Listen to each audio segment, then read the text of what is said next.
Sean todos bienvenidos. Muchas gracias por acompañarnos a nuestra sesión mensual de imagen mamaria. El día de hoy, a cargo de la doctora María del Carmen Lara Tamburrino, con el tema de resonancia magnética de mama.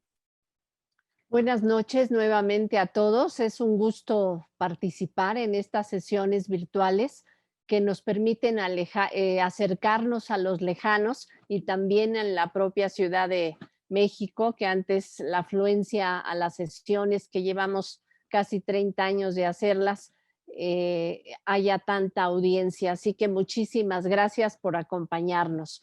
Esta sesión de resonancia magnética mamaria, ¿cómo y cuándo vamos a hacerlo?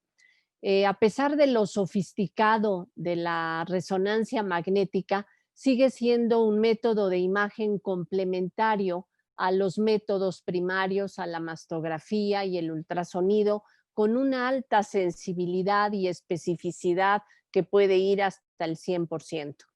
¿Qué nos da de información la resonancia? Nos da información funcional y morfológica.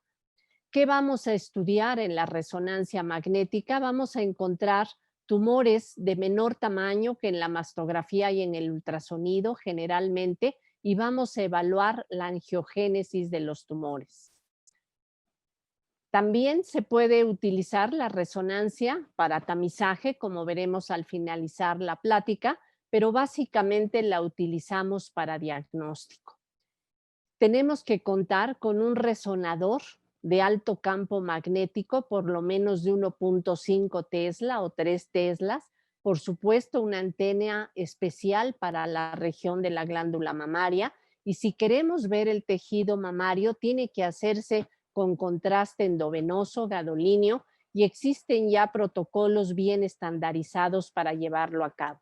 Este es nuestro resonador en CT Scanner San Ángel, y la antena para colocar las glándulas mamarias dentro de esta especie de recipiente.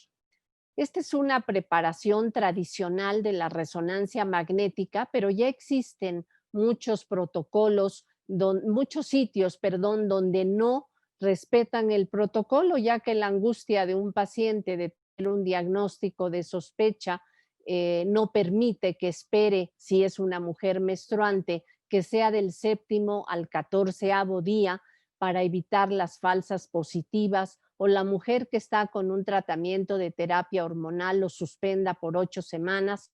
Y lo que sí debemos de procurar es que los antecedentes quirúrgicos debe de hacerse el estudio de resonancia 6 meses posteriores, o bien muchas veces nos lo solicitan después del acto quirúrgico para evaluar multifocalidad o multicentricidad, y podemos colocar ahí un marcador oleoso para no confundirnos, y en el caso de la radioterapia hasta 12 meses. En principio vamos a evaluar intensidad de señal en la resonancia, es un campo magnético, y el tejido mamario lo vamos a ver como una señal hipointensa en la secuencia T1, que es esta, y la secuencia T2 lo vamos a ver hiperintenso. La grasa va a ser hiperintensa en T1 y va a ser isointensa en la secuencia T2.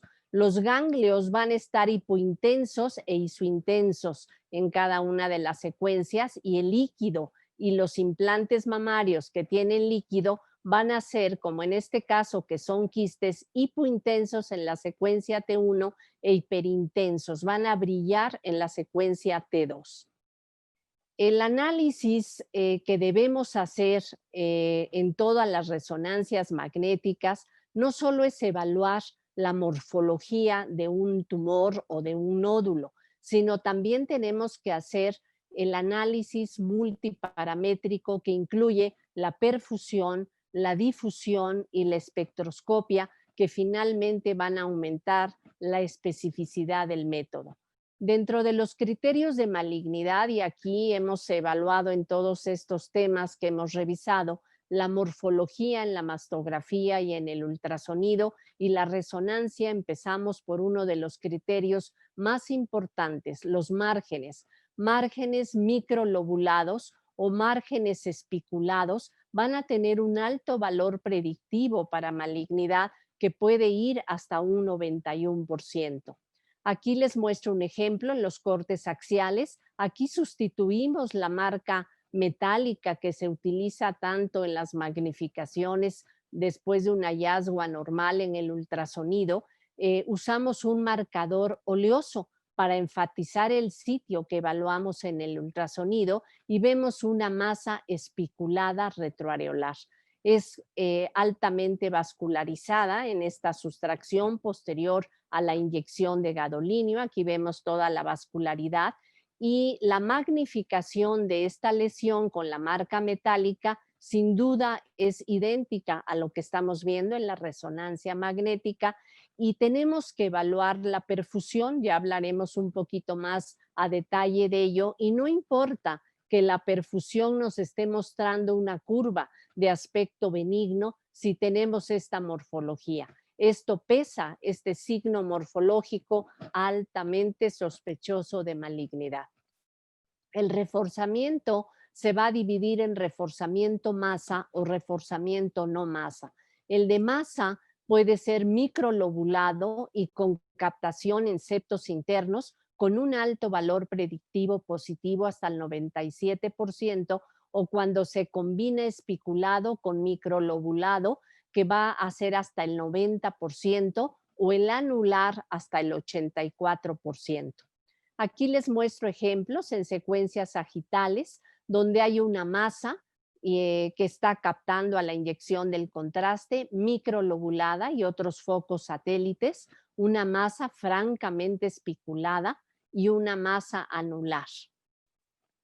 Todas, por supuesto, malignas. Y el reforzamiento no masa puede ser focal, puede ser segmentario, cuando tenemos este triángulo de base posterior y vértice anterior, puede ser lineal, que generalmente nos habla de una lesión intraductal hasta en un 85%, y el regional, que generalmente abarca por lo menos 2 cuadrantes. El segmentario también tiene un alto valor predictivo, pero el que más tiene es el lineal. Aquí les muestro ejemplos de un reforzamiento lineal en esta secuencia de cortes sagitales. El reforzamiento segmentario con la base posterior y el vértice anterior y el regional que va a abarcar por lo menos 2 cuadrantes. Todos estos son sospechosos de malignidad. La perfusión vamos a evaluar en la curva tanto la fase temprana como la fase tardía. Y la intensidad en la fase temprana, que son en los primeros 2 minutos, puede ser lenta, puede ser intermedia o puede ser rápida. Y la fase tardía, que es después de los 2 minutos, nos da estas curvas. Esta es la curva tipo 1 que sigue avanzando, avanzando y que generalmente son en un porcentaje del 100% lesiones benignas. Y está la 1B, donde 6% puede ser lesiones malignas. Va a subir y tiende a ser una especie de meseta. Y en la tipo 2, que sí es la de meseta, tenemos este aplanado después de los 2 minutos y que aquí un porcentaje alto puede ser de lesiones malignas, más del 50%, y el tipo 3, donde se incluyen la mayoría de los cánceres, tiene un rápido ascenso y un lavado inmediato o washout. La otra prueba que tenemos que hacer para el análisis paramétrico es la difusión. Y la difusión, ¿qué es lo que estamos viendo? Es el movimiento de las moléculas de agua y esto es difícil y va a ser poco movimiento va a tener en el caso de una tumoración sólida y la medición de la difusión va a ser el ADC. Esto es una medición cuantitativa. Y así el ADC, el tejido fibroglandular es arriba de 1, las lesiones benignas también son arriba de 1 y vean el cáncer más frecuente, el ductal infiltrante, es abajo de 1 y tenemos problemas en el carcinoma ductal in situ y en el ovulillar, no solo en este método, que nos puede dar una ADC similar a una lesión benigna, pero tenemos que conjuntar toda la signología y obviamente la evaluación de los métodos primarios. Vean que la sensibilidad y la especificidad son altas también. Aquí les muestro un ejemplo en la secuencia axial T1, donde tenemos la marca oleosa. Hay una masa que abomba, no retrae, es una masa redonda y bien definida, es una mujer joven que en el T2 es heterogénea y que tiene una alta vascularidad a la aplicación de gadolinio, tiene necrosis central, por eso tenemos estas áreas hipointensas en la sustracción, y va a tener alteración de la difusión y tiene un ADC bajo. Esta paciente fue un carcinoma ductal infiltrante triple negativo que se presenta redondo y bien definido y generalmente en mujeres jóvenes. La espectroscopia es otra parte que hay que evaluar y está midiendo la presencia de colina, que no debe de haber, y tiene una alta sensibilidad que puede ir hasta el 100%, y básicamente se utiliza colocando un marcador en el sitio y valorando la presencia de esta sustancia, y va a ser de gran utilidad en el monitoreo de la respuesta a la quimioterapia. Tenemos que tener una revisión sistemática en una estación de trabajo. Siempre tenemos que correlacionar con la mastografía y el ultrasonido. Si tenemos un hallazgo en la resonancia, tenemos que hacer una segunda revisión intencionada mediante ultrasonido, y vean que podemos hasta en el 90% en esta segunda revisión encontrar lesiones que pueden ser biopsiadas a través de ultrasonido. ¿Cuándo lo vamos a hacer? Lo vamos a hacer básicamente para el análisis de una lesión maligna, un BIRAT5, y queremos etapificar una lesión. Queremos saber la medida precisa. Ya nos dio la medida el ultrasonido, pero la mayor precisión es con la resonancia. Saber si se trata además de un foco en el mismo cuadrante multifocal, o si es multicéntrico, si está a más de 5 centímetros o en otro cuadrante, o si hay diseminación intraductal o está invadiendo a la pared torácica, y cómo está el lado contralateral, y básicamente cuando se piensa hacer un tratamiento conservador para evitar recidivas tumorales. Ejemplos: tenemos un tejido heterogéneamente denso, sabemos que disminuye nuestra sensibilidad, y tenemos hacia el cuadrante interno una masa aparentemente de características benignas, oval, circunscrita, pero vemos en el interior algo adentro espiculado, que lo van a ver mucho mejor en la tomosíntesis. Vean la masa, y aquí tenemos una imagen espiculada por lo menos, y vean la utilidad de la tomosíntesis, que ya hemos hablado mucho de ello en estas sesiones virtuales. Son cortes tomográficos que nos permiten evaluar. En este caso había un pequeño hundimiento de la piel clínicamente, y evaluar estas imágenes espiculadas altamente sospechosas de malignidad y corroboradas, por supuesto, en todos los signos que presentan mediante ultrasonido: hipoecoica, heterogénea, vascularizada a la aplicación del sistema Doppler. Y tenemos otra en la zona del hundimiento, que sin duda también tiene características malignas. Este es un signo que pesa mucho, el reforzamiento del choque del sonido, y que sea más alto que ancho, y la reacción desmoplástica. Además, lo que veíamos como una lesión benigna, pues eran quistes, y estaban estas dos masas malignas de un carcinoma ductal infiltrante, que aquí lo van a ver muchísimo mejor con las marcas metálicas. Esta paciente quería conservar la mama, pero vean que se hizo la resonancia, y nuevamente aquí en la secuencia T1, donde la grasa es blanca, y tenemos una de las masas en el cuadrante externo de la mama derecha. Aquí tenemos en la secuencia T2, que es heterogénea. En la vascularidad es con gran vascularidad posterior al gadolinio y con curva de perfusión indeterminada, que sabemos que un porcentaje puede ser maligno, pero además tenemos todo el cortejo de signos en los métodos primarios, por supuesto. Esta paciente también se le encontró un segundo foco que daba este reforzamiento anular, y era también vascularizada y con curva de perfusión tipo 3, y encontramos una más pequeñita adyacente que tenía, a pesar de lo pequeño, tenía una curva totalmente maligna tipo 3. Así que se trata de una lesión por lo menos multifocal, pero yo creo que es multicéntrica, ya que está pasando los 5 centímetros y está en otro cuadrante.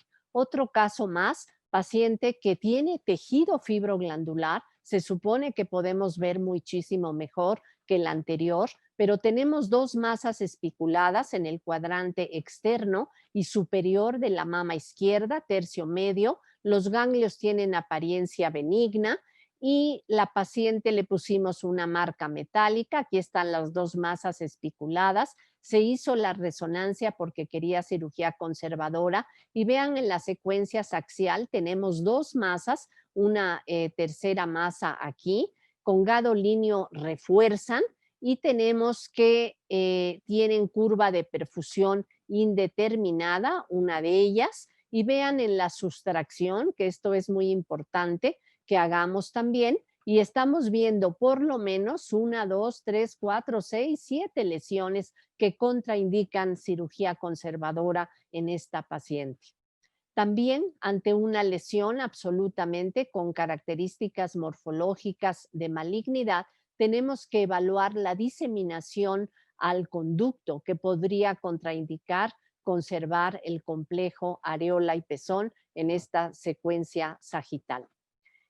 También debemos recordar que el carcinoma lobulillar infiltrante afortunadamente no es el más frecuente, pero nos puede hacer sufrir también en la resonancia magnética, pero nos ayuda a encontrar lesiones adicionales hasta en un 6%. Generalmente son mujeres perimenopáusicas y que están en terapia hormonal de reemplazo. Ejemplo, paciente que viene a revisión de estudios para hacerse una biopsia del lado izquierdo. Le hicimos placas complementarias con tomosíntesis sintetizada, que es el CBU en la máquina que utilizamos. Vean que estos calcios están casi pegados o están en el músculo pectoral mayor. Era difícil el posicionamiento que no nos permitía hacer la biopsia estereotáxica en la mesa prona.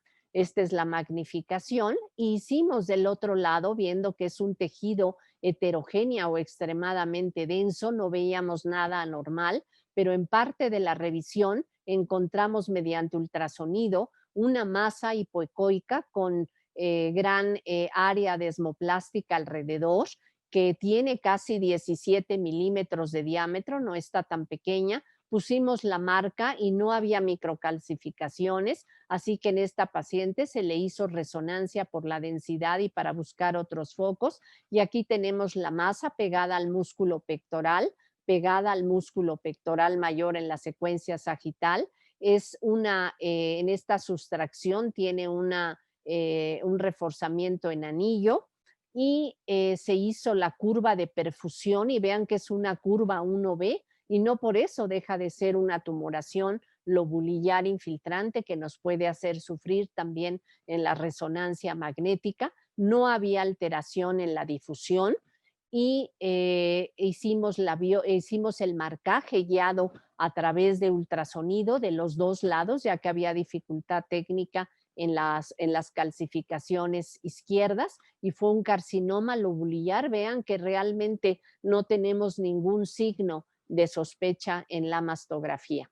Esto fue el marcaje de las calcificaciones, que fue una hiperplasia, una lesión precursora con atipia. Tenemos también que evaluar hallazgos asociados en la resonancia, como la invasión al músculo pectoral, diría yo que es el estudio de elección cuando lo sospechamos, la infiltración torácica, si existen alteraciones en la piel, edema, retracción del complejo areola y pezón y la presencia de ganglios anormales. Paciente joven con una masa pegada al músculo pectoral mayor, puede confundirnos con un fibroadenoma. Es una chica de 32 años, no tiene calcificaciones en su interior, es macrolobulada. Vean que también el ultrasonido nos muestra estas macrolobulaciones y con áreas de menor ecogenicidad, que puede ser necrosis por el rápido crecimiento, vascularizada la aplicación del sistema Doppler, y se hizo la resonancia para etapificar y ver el músculo pectoral mayor. Se le colocó la marca oleosa. Vean que es hipointensa en la secuencia T1, heterogénea en T2 altamente vascularizada y vean que tiene gran necrosis, está invadiendo al músculo pectoral mayor y esta fue la mayor utilidad de la resonancia y se trataba de una sola lesión, pero muy agresiva. Vean en la secuencia sagital cómo está invadiendo al músculo pectoral mayor y gran necrosis, con curva de perfusión tipo 3, o sea, todos los hallazgos de malignidad esperados. Fue también un triple negativo esta chica. Otro caso más de paciente que se hace una biopsia por ganglios anormales en la axila del lado izquierdo. Se encontraron los ganglios en el PET, pero la biopsia de la axila mostraba mamoglobina, lo cual orientaba a una lesión en mama y se buscó intencionadamente en la mastografía. La biopsia había sido del lado izquierdo y vean que tenemos un tejido heterogéneamente denso, nos dificulta, pero no vemos en realidad una lesión de sospecha. Fuimos intencionadamente al ultrasonido, esto es el músculo pectoral mayor, la piel, estos son los cambios posquirúrgicos recientes y encontramos una lesión pequeñita de 4 milímetros, nuevamente los cambios posquirúrgicos. Vean la imagen redonda, microlobulada, aquí ya con la marca metálica pequeñitita pegada al pectoral y no estaba vascularizada en su interior. Aquí en la resonancia se ven, perdón, los cambios posquirúrgicos y la masa hipointensa en la secuencia T1, perdón, heterogénea en T2, que es captante a la inyección de gadolinio. Nuevamente en los cortes sagitales está adyacente al pectoral, pero no lo infiltra. Y nuevamente aquí la tenemos, no restringía la difusión. A veces las lesiones tan pequeñitas pueden no restringir y vean que hicimos la biopsia guiada por ultrasonido y casi ni vemos el nódulo que se encontraba adyacente al músculo pectoral y aquí tenemos el clip en las dos posiciones y se trató de un carcinoma ductal infiltrante de bajo grado en esta paciente, pero con metástasis en la axila, que fue la primera manifestación. Podemos encontrar en la resonancia magnética multifocalidad hasta en un 34% cuando tenemos una lesión en el mismo cuadrante o a menos de 5 centímetros. Podemos encontrar también una lesión bilateral hasta en un 30% y modificar un tratamiento conservador. Aquí les muestro, no es tan infrecuente, sitio usual de los carcinomas de mama. En la cola de la mama izquierda tenemos dos masas sin duda malignas. La del lado izquierdo es espiculada con microcalcificaciones, tiene la marca metálica, altamente vascularizada, hipoecoicas, heterogéneas. Vean que era pequeñita, la del lado derecho de 9, casi 10 milímetros, y la del lado izquierdo un poco más grande, casi 13 milímetros, también altamente vascularizada. Y en la resonancia que la señora quiso conservar las mamas, mostraban una lesión de cada lado, hipointensas en la secuencia T1, captantes, por supuesto, a la inyección de gadolinio, los cortes sagital está cercano al pectoral, pero no infiltraba al músculo pectoral. Este es la del lado izquierdo con curva de perfusión indeterminada y del lado derecho con curva de perfusión maligna. Esta era la que no tenía microcalcificaciones. Esta señora optó por cirugía conservadora bilateral. También nos va a ser de gran utilidad la resonancia cuando tenemos como primera manifestación ganglios anormales, descubre un carcinoma hasta en un 70% de los casos. Mujer joven también, que su única manifestación fue la presencia de masas axilares palpables. Aquí ella tenía un nódulo en la mama izquierda hacia el cuadrante inferior y nosotros no vimos esta diferencia en la región retroareolar, que ahora es muy fácil de ver con el retroscopio, donde hay una simetría en la densidad.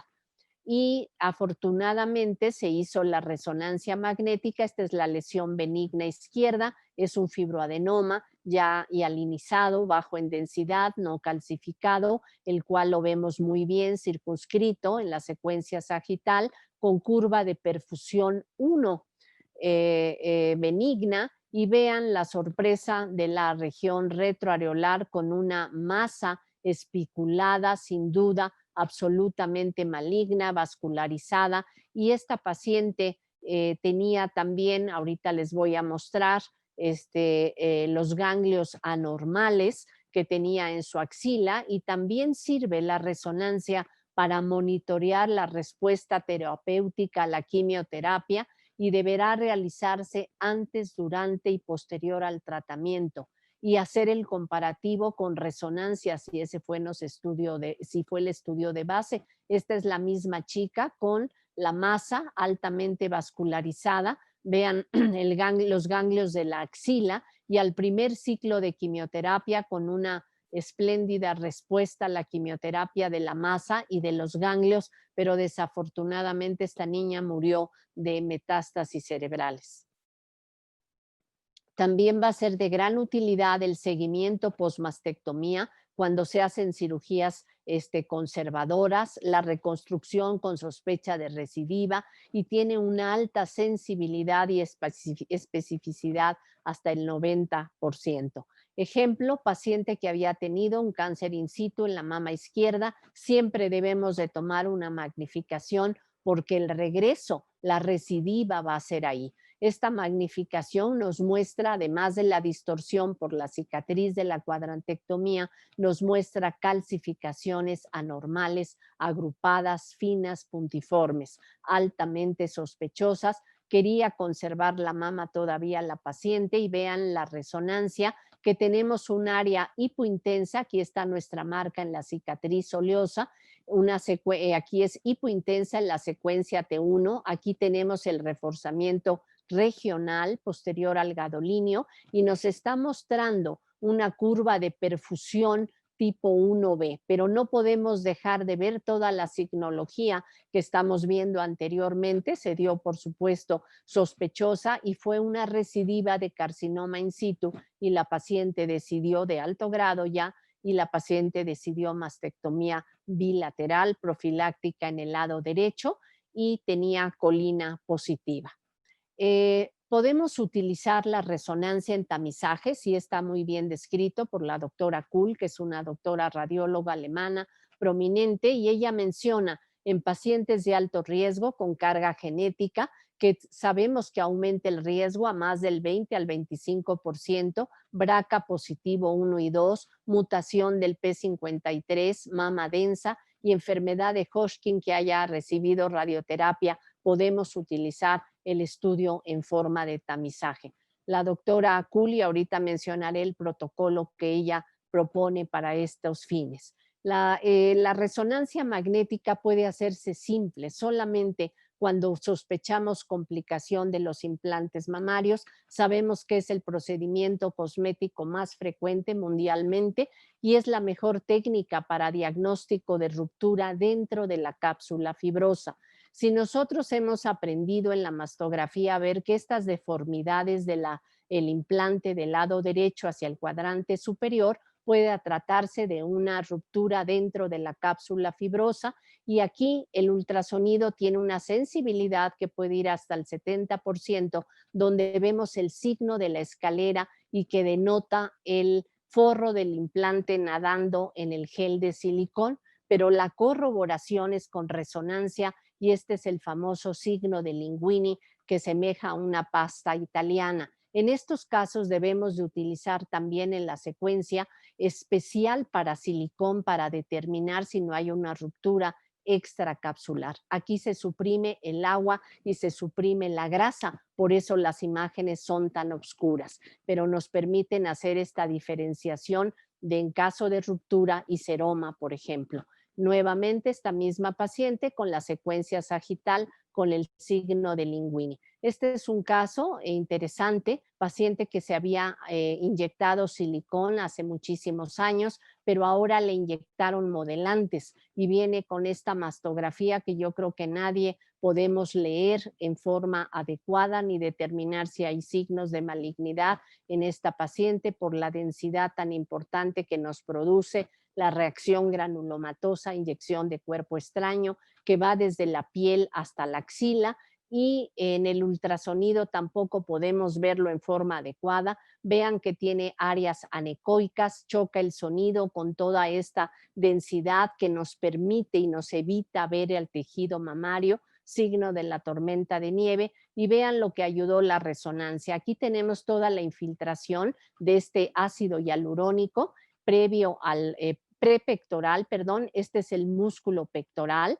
Aquí tenemos el tejido mamario con sus ligamentos de Cooper y la grasa, y vemos que en la secuencia T2 es heterogéneo este líquido, brilla toda esta infiltración del pectoral, y la secuencia sagital que también nos muestra el silicón que había sido anteriormente. Con el contraste no hay reforzamiento. Vean los ligamentos de Cooper en esta secuencia sagital. Ella tenía ganglios anormales también que producían captación